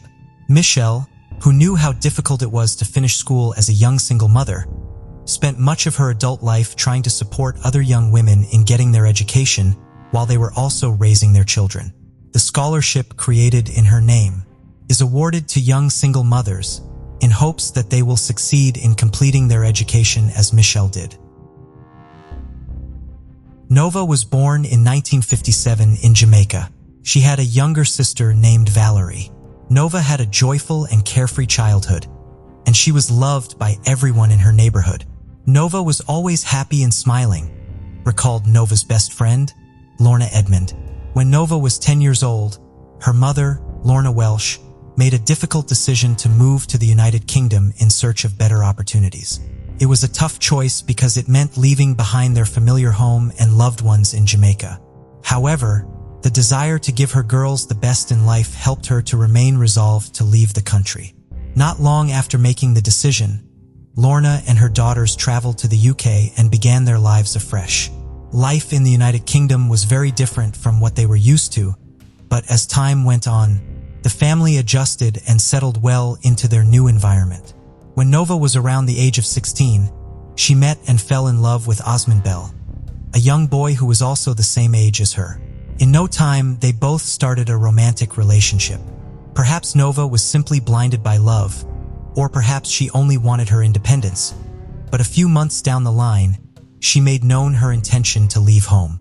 She told her mother that she and Osmond had decided to begin living together. It is not clear if Lorna approved of this decision or not, but regardless, Nova eventually moved and went to live with Osmond. 2 years later, Nova and Osmond welcomes their first child. It was a boy, and they named him Jonathan. 4 years later, they had another son, and he was given the name Lee. Loved them wholeheartedly. To provide for themselves as well as their children, the couple took up different jobs. Nova worked as a part-time cleaner, while Osmond was a builder. Life seemed to be going at a pretty good pace, but sadly, things would not stay the same. At some point, the love between Nova and Osmond began to deteriorate. The spark that had been there at the beginning of their relationship gradually faded. The consequence of this was that the couple began to quarrel more frequently. It became common for neighbors to hear the sound of the couple's noisy fights in their apartment located in the Ladywood area. Their disagreements also sometimes escalated into violence, with Osmond hitting her and leaving her with bruises. With each passing day, Nova became increasingly unhappy in her relationship, and she confided about what she was going through. In the end, she made up her minds to give love a chance with someone else. She told Osmond that she was no longer interested in the relationship, but despite her ending things, Osmond was not ready to let her go. In May 1981, Nova met a man by the name of Wayne Newby, and they both got into a relationship. As their romance progressed, Wayne would sometimes visit her at her home. This did not sit well with Osmond, and it gave him more reasons to fight with Nova. In June 1981, Nova's stepsister, Sonia, visited her for a few days. During this period, Sonia witnessed one of their fights and how ugly it could get. On that particular day, Sonia had been in the living room when she heard a scream from the direction of the kitchen. It was unmistakably Nova's voice. She quickly ran to the kitchen to find out what was wrong. What she saw alarmed her. Nova was down on the floor, while Osmond stood angrily over her with a dishcloth wrapped around his hands. In the moments that followed, Sonia made it clear that she would call the police, but Osmond tried to stop her from taking this action. When police officers later arrived at the house, they asked what had happened, and Nova was the one who did the explaining. She told them that she and Osmond had been arguing and she wanted him to leave the house. She never told police that the real reason why they had argued was because she had gone out the previous night and Osmond had not been pleased about this. He had confronted her when she got back from her outing and things had escalated from there, with him grabbing her by the neck and trying to strangle her. After Nova was done talking, officers moved to where Osmond was and spoke to him. He did not argue, but packed his bags and left the house. It was a moment of relief for Nova, and she knew that things would become less heated from that moment. She was right. With Osmond no longer around, she had the freedom to spend more time with her lover Wayne. There was no longer the worry of having to meet an angry Osmond after getting back from a late-night outing. She also had more reasons to laugh and was generally happier. But as it turned out, Nova's newfound joy would be short-lived. On July 24, 1981, Nova took her two sons, Jonathan and Lee, to stay with their father, Osmond. She had earlier made plans to go dancing with Wayne and some of her friends, and because of this, she did not want to leave her two sons all alone in the house. Apart from this, she also felt like taking them over would be a great way for them to bond with their father. After dropping the boys over at Osmond's place, she made for the club, where she and Wayne had agreed to meet. That evening was fun-filled, as she made merry to her heart's content, and with Wayne by her side, she felt once again like a teenager in love. By the time she decided to leave the club, it had already gotten dark. She bade Wayne and their other friends goodbye and left for her apartment. That would be the last time any one of them would see her alive, which was July 25, 1981. Nova's neighbors, Carmen and Wendell Turner, who lived in the flat below hers, were awoken by a noise that was coming from Nova's apartment above, and it was the familiar sound of argument that they had heard many times before. This time around, they could only hear Nova crying. On the evening of that same day, another neighbor saw Nova and would later tell the police that she appeared visibly upset about something. Almost 7 hours later, at around 12:30 a.m., Carmen and Wendell heard a loud bang from above. While contemplating what or who could have made such a noise in the middle of the night, a second bang followed. That particular one sounded like somebody kicked a door. Carmen and Wendell listened for more sound, but it never came. Without any further disturbances, they went to sleep and did not think much of the noise they had just heard until much later. July 27, 1981 was a Monday, and the residents of Birmingham went about their daily activities. However, Nova did not turn up for work on that day or the day after that. Nobody saw her and had any idea where she was. Around that time, Nova's mother Lorna and sister Valerie had permanently moved from the United Kingdom to Miami in the United States. They had hoped that at a later date, Nova would also join them with her two children. Upon getting to Miami, they called Nova but could not reach her. This made them worried. "We were trying to reach her to confirm that we had arrived safely, but we could never get any answer," said Valerie Walsh. Nova's best friend Lorna was one of the first people to notice that she was missing. Lorna knew that it was unlike her friend to refuse to pick up the phone and not show up for several days. She, however, believed there was a tangible reason for all that was happening.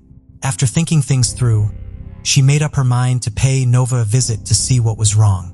Upon reaching Nova's apartment, she discovered that the door was locked, and no matter how hard she knocked or called Nova's name, she got no response. She found it all very strange and wondered if her friend had left the country without telling anyone. But something else caught her attention and made her realize that not all was well. Some clothes which Nova had washed were hanging on the line. It was unlike Nova to leave her clothes out in the open after they had dried, and this was something Lorna was well aware of. As a last resort, and to confirm her fears, she reached out to Osmond to ask if he had seen Nova. But he told her that he had not and that their 2 children were with him. With this, Lorna went to the police station and reported that her friend was missing. This was on August 9, 1981, 2 weeks after Nova disappeared without a trace. Police officers began searching for her immediately. They reached out to her close friends, but none of them had seen her. Osmond was also contacted and asked when he last saw her and why he had not reported her missing earlier. In response, Osmond told them that he thought she had gone off with her new boyfriend or to America with her family. On August 12, 1981, 3 days after Lorna reported Nova missing, she got a letter in her mailbox. At first, she thought it was from her relative. However, after breaking the seal and reading the content, she realized that she was wrong. According to the letter, the boyfriend of whoever had written it had seen Nova fighting around the time of her disappearance. The letter claims that the man had grabbed and hit Nova. Lorna was confused as she had no idea who had written the letter since the person had chosen to remain anonymous. But going by what she had read, she could decipher that the person was a female. Lorna did not waste time in showing the police the letter. After going through the letters, officers focused their attention on Wayne, since he was the man Nova had been going out with before she had disappeared. However, when Wayne was questioned, he maintains that he had no idea where Nova was or had gone to. On August 18, 1981, the police were called upon by Nova's neighbor to investigate a foul odor that was all over the house. Nobody knew what exactly was smelling, but it was really bad and made everyone uncomfortable. When police officers arrived at the house, they quickly realized that the smell was much stronger in a certain area, and this was upstairs at Nova's flat. They made their way there, and after discovering that the door was locked, they quickly broke it down. The stench grew more intense as they entered the house, and the officers held their hands to their noses and grimaced in disgust as they began their search for the source. The house was in disarray, and dust had settled on the furniture. Cobwebs were also visible on the ceiling, and this showed that no one had been living in the house for some time. There were stairs in the apartment, and under them was a cupboard. Officers were attracted to this part of the house because they noticed that the smell was especially stronger there. Strangely, the lock on the door of the cupboard looked broken, and a piece of chewing gum had been used to hold it in place. When officers finally opened it, they saw the decaying body of the woman that they had been looking for. She wore a nightgown and was covered by a blanket and some papers. It was a very horrifying sight, and the officers could hardly hide their shock. Nova had been rotting inside her own house all along while the world was searching for her. An ambulance was called to the scene, and Nova's body was taken away for autopsy. The gum that was found on the cupboard door was collected as evidence by the police and stored away. The news of Nova's death soon spread around the neighborhood like wildfire. Her family in Miami were also contacted and informed about what had happened. They were heartbroken and wept for days. The results of the autopsy that was conducted on Nova's body revealed that she had died as a result of pressure on the neck. To determine how Nova had met her end, the person at the top of the suspect list was Osmond. Detectives felt that there was something fishy about him, and so he was arrested. In the 4 days that he was held in custody, he was made to undergo a series of interrogations. But despite this, detectives got nothing tangible from him. At some point, he was also shown the mysterious letter that Lorna, Nova's friend, had received and was asked if he knew anything about it. He told them that he knew nothing about the letter. Since there was no further reason to continue holding him at the station, he was allowed to go home. After this, detectives continued the investigation and even went as far as asking the public for information regarding Nova's death. But they got nothing and the case went cold. Nova was soon laid to rest and life went on. But the pain her death brought stayed on with her family, and for a long time, they wondered who had killed her. Years went by, and the world of forensic science became more sophisticated. Complex DNA techniques that seemed like a pipe dream at the time of Nova's death became possible due to advances in technology. In 2014, detectives decided to take another look at the case. This time, they focused on the chewing gum that had been used to seal the cupboard in which Nova's body was found. The gum had been preserved over the years, and detectives knew it would contain the DNA of whoever had used it to hold the cupboard's door in place. They believed that whoever it turned out to be was likely Nova's murderer. A test was soon run on the gum and DNA was recovered. Detectives discovered that it was a match to none other than Osmond. The gum wasn't the only detail that was tested for DNA. The seal of the letter Lorna received back in 1981 was also sent to the lab for testing, and Osmond's DNA was also found on it. This meant only one thing. He had written the letter to divert attention away from himself. Detectives knew that they had finally cornered Osmond. He was soon arrested and charged with the arrest of his Nova. During subsequent interrogations after the arrest, Osmond maintained his innocence and even gave reasons as to why his DNA was on the gum and letter seal. For the gum, he said that he had been running a laundry business in the past and he occasionally used the cupboard where Nova's body was found. Cupboard lock had been broken and he had used the gum to hold it in place. For the letter, he claimed that he had come into contact with it back in 1981 when he was being interrogated for the murder. What I do remember is being left in a room with a letter and envelope on the table for several minutes. I remember thinking at the time, perhaps I am being observed, and they only came back in after I took the letter up and had a look at it. I read it and left it on the table. Osmond had explained as regards to how his DNA had gotten on the letter. Since Osmond kept insisting that he had no hand in Nova's death, the case eventually went to trial. After 6 weeks of trial, he was cleared of murder, since there was no evidence to show that the killing had been premeditated. However, he was convicted of manslaughter and was sentenced to 12 years in prison. This sentencing was on March 22, 2017. Nova's family were satisfied with the outcome of the trial. Finally, after 36 long years, Nova can rest in peace. The family can now have closure knowing the person who took Nova's life has been brought to justice, Nova's mother Lorna said. Nova's sister Valerie also said the family had forgiven Osmond for what he did. We forgive him, but he still needs to pay for what he's done. He never admitted to that, said Valerie. Nova's best friend was also relieved that her killer had been brought to justice. I often think about the old times and the things we used to do. I still miss Nova and only hope that her family can now find peace. Nova can rest in peace knowing that justice has been done. I'll never forget her. Till we meet again, Nova. Love your friend, Lorna. Nova's case is indeed a sad one. As she never got to see her children grow into adults, there is the relief that her killer has been finally brought to justice despite how long it took. But why do you think Osmond refused to own up to the crime even after all the evidence pointed to him as the killer? Candi was born in 1950 to Elaine and Carl Rogers, who adored her deeply as their only child. At some point, their marriage fell apart for reasons that were not clear, leading to their divorce and separate lives.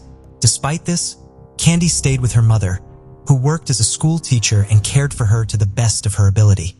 Candi was a popular face in her community, and those who knew her described her as a pleasant and friendly little girl who loved to laugh. By 1959, Candi was 9 years old and was a fourth grader at Holmes Elementary School. Like most girls within her age range, Candi also joined a youth organization known as the Bluebirds. The Bluebirds were younger members of the Campfire Girls, and the organization aims to provide girls with education and recreational activities so as to encourage personal growth, self-reliance, and a connection to nature. Candi got actively involved in the activities of the group, which included camping trips, community services, hiking, and a host of others. She enjoyed every moment and took on every activity with enthusiasm, with a future that looked very bright, and everyone around her could see that. However, no one was expecting that a heartbreaking tragedy would soon take her away and shake the entire community to its core. On March 6, 1959, Candi returned from school to the home she shared with her mother. It was a Friday, and she looked forward to spending time with her friends the following day. However, she also had something else she wanted to do first. The Bluebirds were trying to raise funds for one of their upcoming activities, and as part of the efforts to do so, members were required to sell a variety of chocolates in their neighborhood. Candi had 7 boxes of campfire mints that she planned to sell that day. She asked her mother, Elaine, if she could leave home to do this, and she was given approval. However, Elaine reminded her to not spend too much time outdoors and to return home before dark. It was a rule that Candi had always followed, but Elaine still made sure to remind her of it every time she left home. Had Elaine known that particular day would be different, she would have never let her daughter leave the house. Candi ate a quick snack of an oatmeal cookie and also played with their family dog briefly. Then she grabs the boxes of campfire mints and made her way out of the house. The time was around 4 p.m. There were several girls of her age selling chocolate from door to door that fateful afternoon, and she joins them. Nobody knows what exactly happened afterwards, but Candi never returned home. At around 5:30 p.m., Elaine began to get worried. She knew it was unlike Candi to remain outside this late. As the minutes slowly dragged by, it seemed like hours to Elaine, and she kept listening for the familiar sound of Candi's footsteps approaching the house, but they never came. At around 6 p.m., her anxiety had skyrocketed, and she was sure that something had gone wrong. She quickly informed Candi's grandfather, Stanley Newton, about the situation. Other relatives, friends, and neighbors were also informed that Candi had not returned home, and by 6:30 p.m., a small group of people were out looking for her. They began by asking people around the neighborhood if they knew where she was, and some people confirmed that they had seen her walking around earlier, clutching the boxes of campfire mints she was selling. But nobody seemed to know where exactly she could now be. Around 7 p.m., Candi's grandfather Newton and his friends were almost hit by a speeding car but managed to jump out of harm's way. The close call left them shaken, but their attention quickly returned to finding Candi as the sky darkened. Despite the difficulties of searching in the fading light, the men held on to hope that Candi would be found safe and sound before nightfall. At some point, the authorities were also notified about the missing girl, and soon police officers and sheriff's deputies also joined in the search.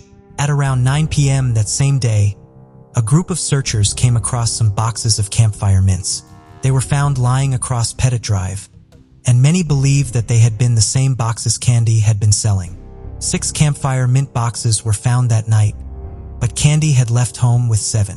That night's search proved to be futile. There was no sign of Candi anywhere. Elaine could hardly sleep a wink throughout the night. Many thoughts raced through her mind, and she wondered if her daughter was okay. The uncertainty was just too much to bear, and she silently cried and prayed that Candi would return home safely to her. The following morning was a Saturday, and by then almost everyone in the city had gotten the news that Candi was missing. Well-meaning individuals trooped out in large numbers to begin the search for the day. They looked through the woods and along major roads. The Air Force also assisted in the search by providing a helicopter. The aircraft was boarded by 4 trained personnel as well as 1 pilot, and they took it to the air. While flying over Spoken River, the pilot failed to see a high-tension wire until the last moment and ended up flying into it. The effect was immediate. The helicopter spiraled out of control and crashed into the Spoken River, instantly killing 3 of the 5 men on board. Airman Merles D. Ray, Sergeant William A. McDonnell, and Lieutenant Kenneth G. Fotek were the 3 men who tragically lost their lives on that day. Everyone who had joined in the search for Candi was saddened by the tragic event, but it did little to discourage them from searching for her. They remained determined and therefore intensified their efforts. None of them wanted the death of the 3 heroes to be in vain. But despite everyone's best efforts, they had no luck locating Candi for several days. It was as if she had simply vanished without a trace. With each passing day that Candi remained missing, Elaine began to look like a shadow of herself. She refused to touch her meals and would constantly stare into space. Not knowing the whereabouts of her only daughter was slowly driving her insane. The burden on her heart was just too much to bear. March 22, 1956 made it 16 days that Candi had been missing, and it was the day she was found. That afternoon, 2 airmen named Howard Lawrence and Richard Bergen were out hunting woodchucks in a wooded area about 7 miles away from Candi's home. Upon getting to a small clearing in the forest, they noticed a small pair of blue suede shoes, indicated that they belonged to a child. They were baffled and wondered how the shoes had gotten there, so far away from town. After looking around and waiting a while to see if anyone would come out to lay claim to the shoes, they picked them up and made their way back to base. The two men could not stop talking about the discovery they made in the woods, and the news soon spread like wildfire. The shoes were handed over to the police, who contacted Candi's grandfather to see if he could identify them. They had a strong suspicion that the shoes belonged to the little girl they had spent several days searching for. When Candi's grandfather saw the shoes, he told the police officers that they indeed looked similar to the ones she had worn in the past. With this confirmation, officers decided to focus their search on the area where the shoes had been found. Since it had grown dark, conducting a search would be difficult that night, and so they agreed to wait until the next morning. The following day was a Sunday, and by dawn, a team of officers and volunteers had arrived at the clearing where the shoes had been found. They immediately began looking through the area, but initially found nothing. After some time went by, one of the officers suddenly came across a small mound made up of brush and pine needles. He found it strange and decided to go back to take a closer look. To his horror, it did not take him long to see a knee sticking out from under the pile, and he carefully brushed away the leaves to reveal the decomposing body of a child. He instantly recognized her as the little girl they had been looking for. The clothes she was wearing were torn in places, and when the officer looked at her feet, he noticed that they were bound. A torn strip of cloth had been used to do this. Also wrapped around her neck was another strip of clothing. The officer quickly alerted the other searchers, and soon after, the body was taken out of the area for an autopsy. Candi's relatives were immediately contacted and informed about the state in which she was found. Upon hearing that her daughter was dead, Elaine lost consciousness and had to be placed under sedation. More than 1,000 searchers who had volunteered their time, resources, and energy to look for Candi were shocked by the news.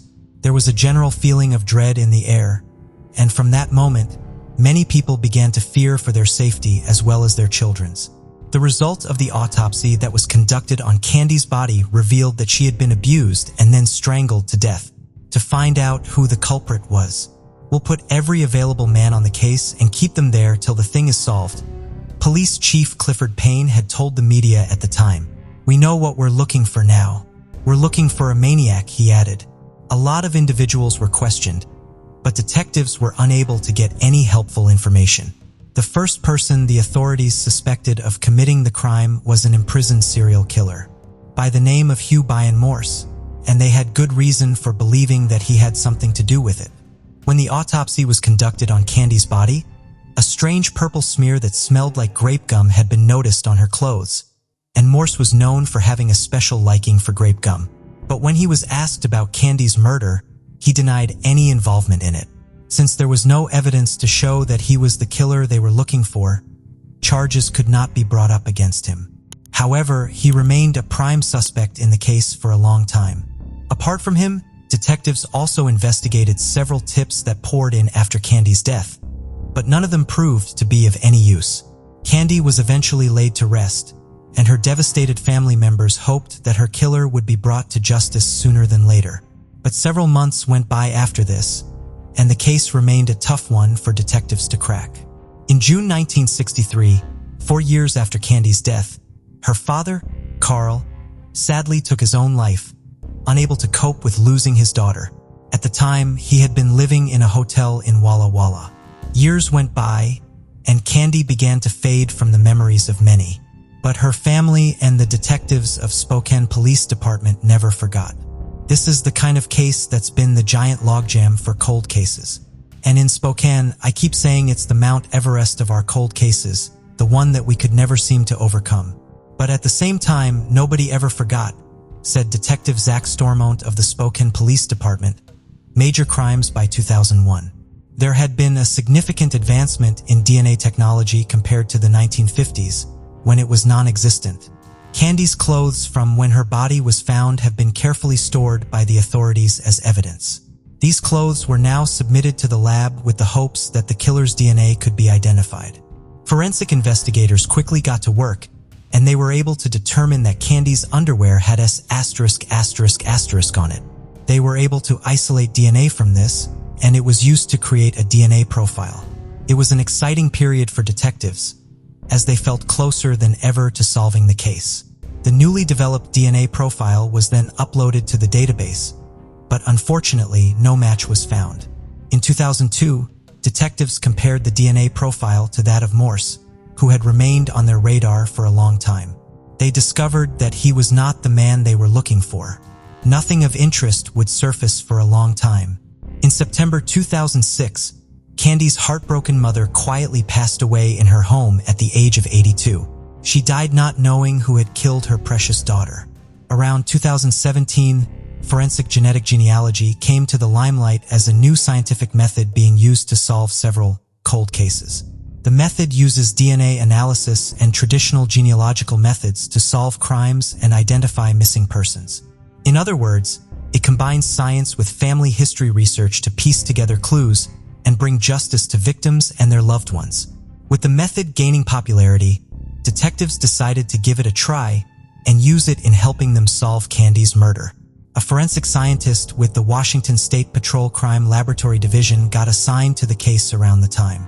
She was able to get her hands on a DNA sample that had been stored in the crime lab freezer since 2001. The next thing she did was reanalyze the sample to confirm that it matched the original perpetrator's DNA profile from 2001, to determine if it could be used for forensic genetic genealogy. The sample was then sent to a private forensic lab. However, this turned out to be a futile effort, as according to the lab, the DNA sample was too degraded to work with.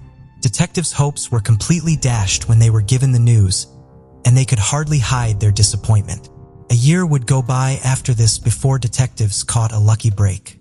They learned about a particular laboratory that could efficiently work with degraded DNA, like the one in Candi's case. The laboratory was known as Othram, and it was located in Texas. Brittany reached out to them to inquire if Candi's case was eligible. Upon receiving a positive response, she then sent off a small amount of the remaining DNA sample for testing. 6 months later, the lab came back with a result. 3 brothers had been identified as the possible suspects. Their names were John, Andrew, and Terry Hoff. As it turned out, all 3 were long dead. Upon further investigation, detectives discovered that one of the men, John, had a daughter named Kathy. They decided to contact her to let her know that they were investigating her dead father. By that point, I had already looked up. A little girl murdered in 1959, so I knew who it was, Kathy said. She provided detectives with a DNA sample which was then analyzed, and the result was astonishing. It revealed that it was 2.9 million times more likely that Kathy's DNA was related to the suspect DNA profile than the general population. With this, detectives became more certain that John was the killer they had spent decades looking for. They did a background check on him and discovered that in addition to growing up in Spokane, he lived about a mile from Candi's home at the time of her murder. He also had a troubled past. In 1956, at the age of 17, he enlisted in the Army. However, in 1961, 2 years after Candi's death, he was arrested for assaulting a woman. According to reports, he had approached the woman and used force to remove her clothes while she struggled and screamed for help. He then used the clothes to tie her up before trying to strangle her. Luckily, the woman survived the ordeal. For the crime, John spent 6 months in prison, and when he got out, the Army labeled him a deserter and discharged him from service. After this, John led a pretty normal life. He worked as a door-to-door salesman and also in a lumber yard to make ends meet. However, at the young age of 31, he ended up taking his own life. Apart from this, detectives also uncovered a possible connection between John and Candi. Hoff's stepsister was a 10-year-old campfire girl at the time of Candi's murder and had taken on the role of Candi's big sister in the program. Detectives believed that this was how John might have known Candi.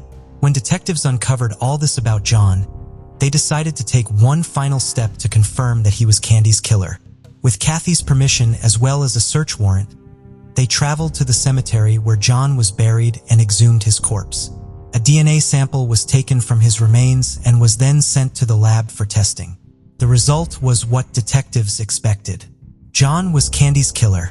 "We got extremely lucky in that we got DNA from 1959, said former Spokane police detectives Brian Hammond, who worked tirelessly on the case till he retired in 2021. They had no concept of that at the time, and that's obviously what cracks the case. Otherwise, I don't believe it would have ever been solved," Hammond added. Some of Candi's surviving relatives were contacted and informed about the breakthrough in the case. It's not closure, but at least there's some form of satisfaction knowing that person that did it is at least named. "He may be in a grave, but he's named," said 77 Joan Posse, a cousin of Candi.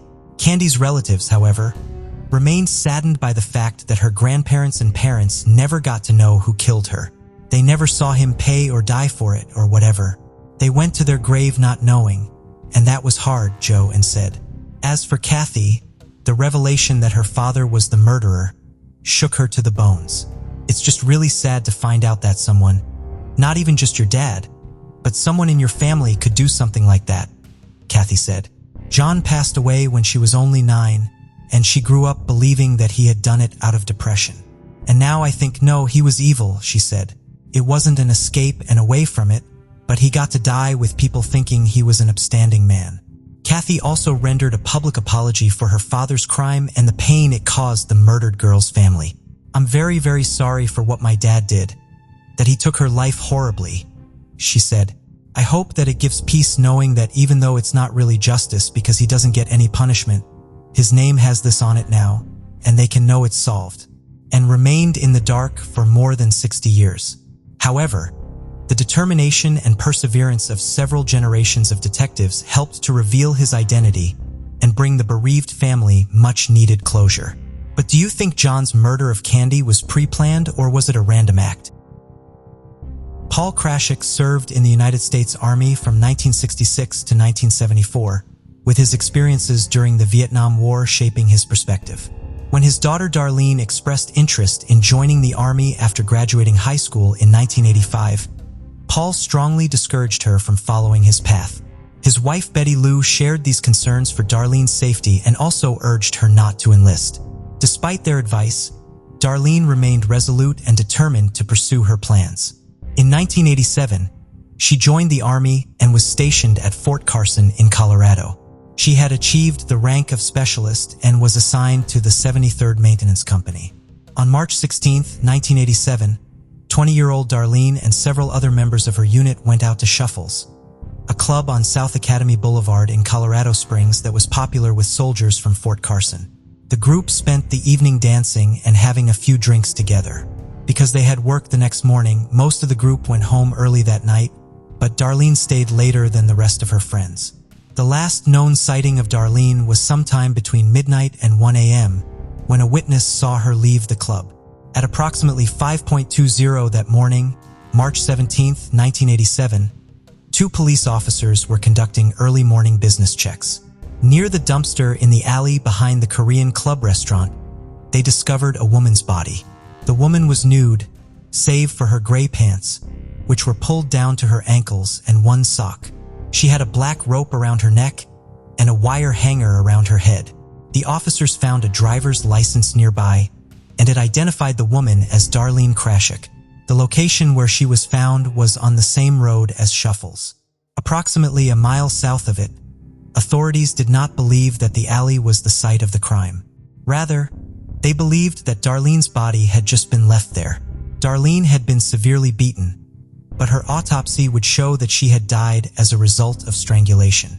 She had also been sexually assaulted. According to those who knew Darlene, she had a heart of gold and was willing to provide help to anyone who needed it. No one could provide investigators with leads about anyone who would have wanted to hurt her or any potential motives for her murder. She was well liked in her community and had a close group of friends, but no known enemies. She had not gotten into any sort of argument or altercation with anyone at the club the last night she was alive that could have escalated into violence. Army CID and the Colorado Springs Police Department interviewed hundreds of people, both soldiers and civilians.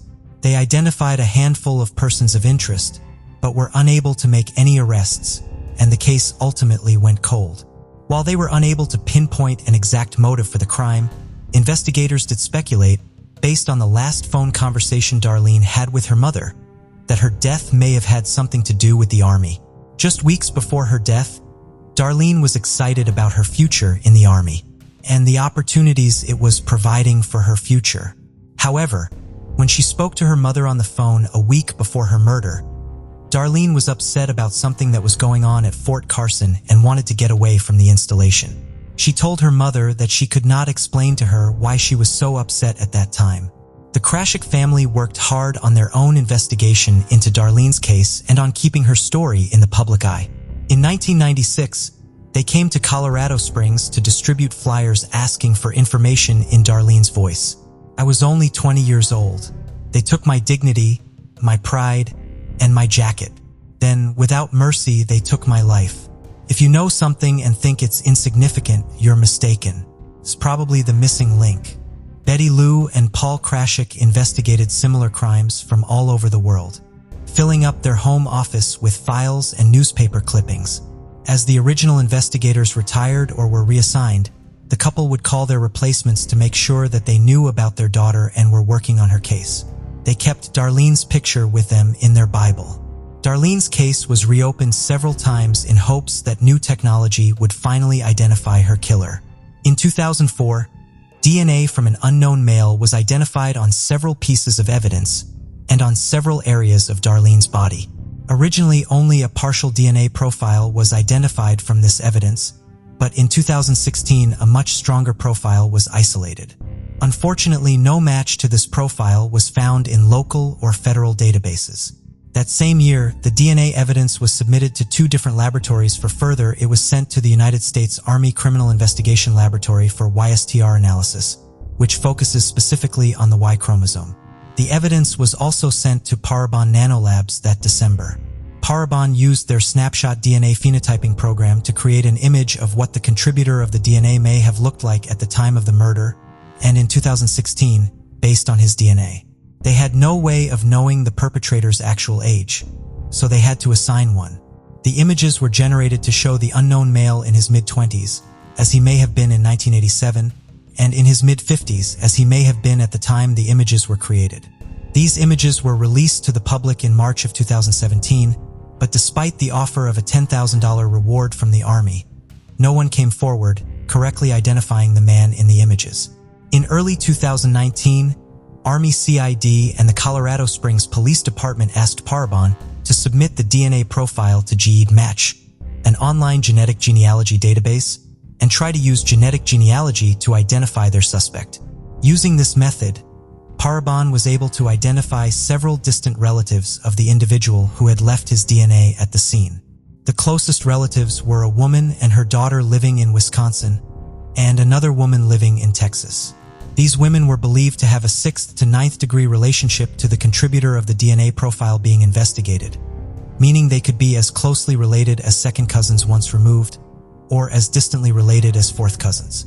By constructing the family trees of the relatives found in the GED Match database and comparing them, Parabon was able to narrow down what branch of their family they shared with the unknown male. Parabon was then able to identify a potential suspect found in all of their family trees, who would have shared the same amount of DNA as the person with a DNA profile from the crime scene. That suspect was 58-year-old Michael David White. White had served in the Army from October of 1979 until April of 1998. Working as he had been stationed at Fort Carson from September of 1986 until August of 1987. After leaving the Army, White went to work for CenturyLink. He worked there for the next 2 decades, and eventually he rose to the position of senior network engineer. In 2019, he was living in Thornton, Colorado, just north of Denver, with his wife. He had no criminal record. On May 20th, 2019, 2 detectives went to White's residence and saw him get into his car. They then followed him to work. Later that day, they followed him as he left work on his lunch break and went to a nearby fast food restaurant. There, they watched him drink from a cup as he ate his meal. When White left the restaurant, leaving the cup behind, the 2 detectives collected it in hopes that a DNA sample could be taken from it. They also surreptitiously swabbed the door handle of White's car. as another potential source of his DNA. Testing showed that Michael White's DNA matched that found at the crime scene. On June 13, 2019, 32 years after Darlene Krashik's murder, he was arrested at his home and taken into custody on a no-bond warrant. He is being charged with first-degree murder after deliberation, first-degree felony murder, and aggravated first-degree sexual assault. White's wife told local reporters that her husband is innocent of the charges against him and that their entire family is shocked by his arrest. Darlene's parents traveled to Colorado from their home in West Virginia to attend Michael White's first appearance in court shortly after his arrest. The appearance was only about 5 minutes long, but the trip was still worth it for the Crash OX. They returned to Colorado for a preliminary hearing in the case on October 25th. Paul and Betty Lou have pledged to make the trip to Colorado for every one of Michael White's court appearances. The Crash OX are hoping that after 32 years of freedom, White will live long enough to serve 32 years in prison. He had his probation. Now it's time to do his time, Paul told Fox 21 News. I would just tell him that I feel sorry for his mother, Betty Lou said in the same interview. He took my life away from me when he took Darlene, so I can only imagine what his mother feels knowing what he did. Michael White is currently being held at the Criminal Justice Center in Colorado Springs, and his next court appearance is scheduled for February 18, 2020. Thank you for joining us on this journey into the depths of unsolved mysteries. Cold cases not only challenge our understanding of the past, but also ignite our curiosity and determination for answers. Remember to subscribe to stay updated on our latest investigations. And if you have any information regarding the cases we've covered, don't hesitate to reach out. Together, we can shed light on the shadows of the past and bring closure to those who seek it. Until next time, stay vigilant, stay curious, and never stop seeking the truth.